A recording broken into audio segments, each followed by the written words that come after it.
Ang laki ng sahod mo, tapos puro ka utang. Gipit ka na, no? Matuto kang mag-ipon.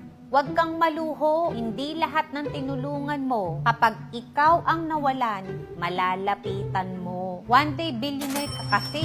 Tapos ang flexi mo pa. Tapos pag naubo, lapit sa kamag-anak, hiram dito, utang doon. Ngayon, mukha ka ng kawawa. Gipit ka na, no? Paano ka makakabuild ng credibility sa pamilya mo kung ganyang asa lagi ang ginagawa mo? Ito, pakinggan mo kung ano ang mga dapat mong gawin. Una, makontento ka sa buhay. Kung anong meron ka, pagtiyagaan mo na. Huwag kang bili ng bili. Pangalawa, kung breadwinner ka, diretsuhin mo ang pamilya mo na ito lang ang pera na meron kayo. At wag na wag kayong lalampas sa budget. Pangatlo, hindi ang income mo ang problema. Wala kang clear financial goal. Simulan mo kaya magplano. Magkano kinikita mo buwan-buwan? Unahin mong itabi yung ipon bago yung gastos. Sa ganon, automatic yan, makakapagtabi ka. Gagaan ang buhay mo. Sa pagiging kontento, tamang pagbabudget at pag-iipon para sa future, malaki ang pagbabago nito sa iyong financial stability. Ang problema sa pera,